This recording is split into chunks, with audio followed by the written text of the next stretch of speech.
China has begun to target each and every pillar that supports America's global dominance. If Donald Trump had known this would happen, he would never have started the tariff war. Today, China has decided to bring one of America's biggest companies, Boeing, to its knees. Boeing, one of the world's leading aircraft manufacturers, has just lost its biggest customer after the U.S., China. China had placed orders with Boeing, and the planes were ready for delivery. But now China has refused to accept any aircraft from Boeing. Not only that, but China is also pushing forward with its own aircraft manufacturing and has nearly finalized its own planes. Boeing even pressured China to increase purchases, hoping to double its sales before China's own planes entered the market. But China is now turning to European aircraft manufacturers and plans to bankrupt Boeing by pulling away the largest market outside of America. This blow has caused Boeing's stock prices to crash in the market. Boeing CEOs have contacted Trump, worried that their company is on the verge of collapse. Not just China, other countries too, affected by U.S. tariffs, are following suit and canceling orders. Where China moves, the world follows. Now China is reaching out to European rivals, buying aircraft from them. When China orders, the rest of the world sees it as a green signal to do the same. This is a global shift. China is also ending imports of American beef, another billion-dollar blow. Instead, they are turning to Australia, whose beef industry is delighted with the new deal. China didn't wait to negotiate.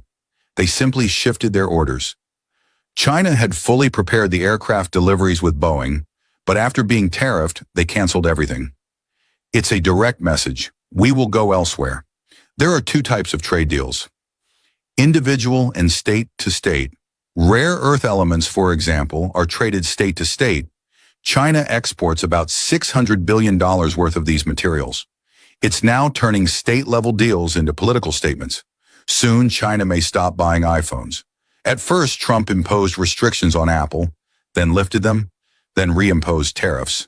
Now he wants to lower them again. But the damage is done. China is making strategic moves to become fully independent.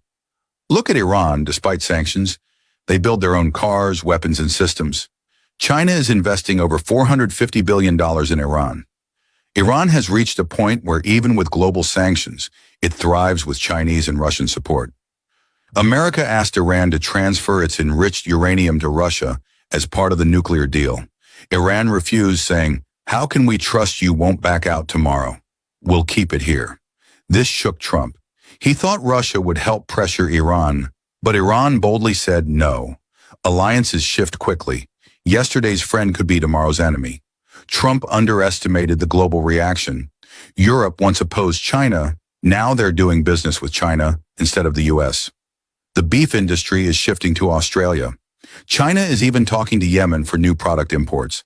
China's goal is to destroy America's corporations one by one, a strategy of death by 1,000 cuts. Next is the microchip industry. China is investing in AI and chip manufacturing. And the day they become fully self-reliant in chip production, American chip companies, worth trillions, will collapse. China will produce chips 70% cheaper with double the quality. China has already completed aircraft prototypes to compete with Boeing. Now they plan to export globally. They're telling Europe, "We're offering you hundreds of billions in business. What more do you want?" The $150 billion China once spent on American imports is now being redirected to other countries. China even aims to increase this to $200 to $300 billion, uplifting economies worldwide and getting allies in the process. Ultimately, China's economic plan is to make its own people richer, increase internal demand, and then buy globally. It has already lifted 900 million people out of poverty.